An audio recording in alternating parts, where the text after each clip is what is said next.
واصف علی واصف فرماتے ہیں، جب انسان بند گلی میں آ جائے، جب ہر در بند ہو جائے تو پھر صرف ایک در کھلا رہتا ہے، اور وہ ہے اللہ کا در۔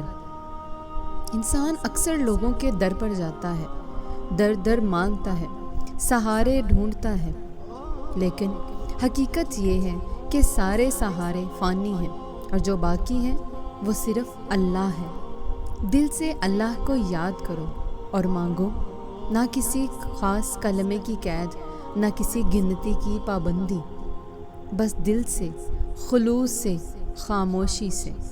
آپ فرماتے ہیں، اللہ کے ساتھ تعلق مضبوط ہو جائے تو باقی ساری کمزوریاں خود ہی دور ہو جاتی ہیں۔ اب آئیے ایک ایسا روحانی عمل یا وظیفہ جس کا ذکر واصف صاحب اکثر فرماتے تھے۔ رات کے وقت جب دنیا سو رہی ہو، اپنی نماز عشاء کے بعد یا کسی بھی وقت 2 رکعت نفل ادا کریں، صرف اللہ کے لیے۔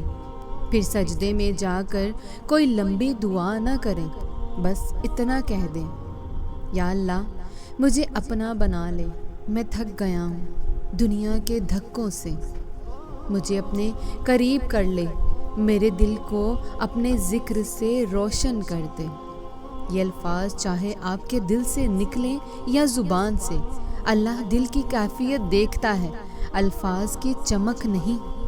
واصف صاحب نے فرمایا، وہ دعا جو تم دوسروں سے چھپا کر مانگتے ہو وہی اللہ کے سب سے قریب ہوتی ہے۔ اس وظیفے میں کوئی رسمی تسبیح نہیں، کوئی مخصوص دن، وقت یا عمل نہیں۔ یہ عمل ایک تعلق کا نام ہے، ایک اندرونی رابطہ جو صرف اللہ اور بندے کے درمیان ہوتا ہے۔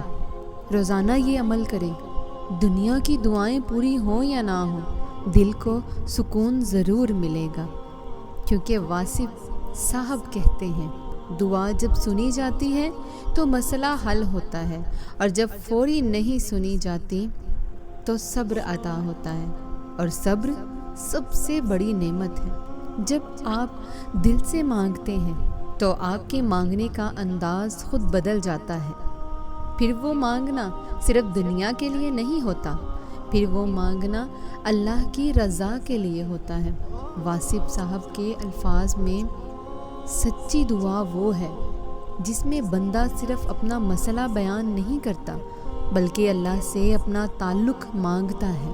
آئیں روز ایک لمحہ نکالیں اپنے دل کے ساتھ اپنے رب کے حضور، نہ کسی مولوی کی ضرورت، نہ کسی واسطے کی، بس ایک سچا دل، ایک سچی التجا۔ یہی ہے حضرت واصف علی واصف کا بہترین وظیفہ۔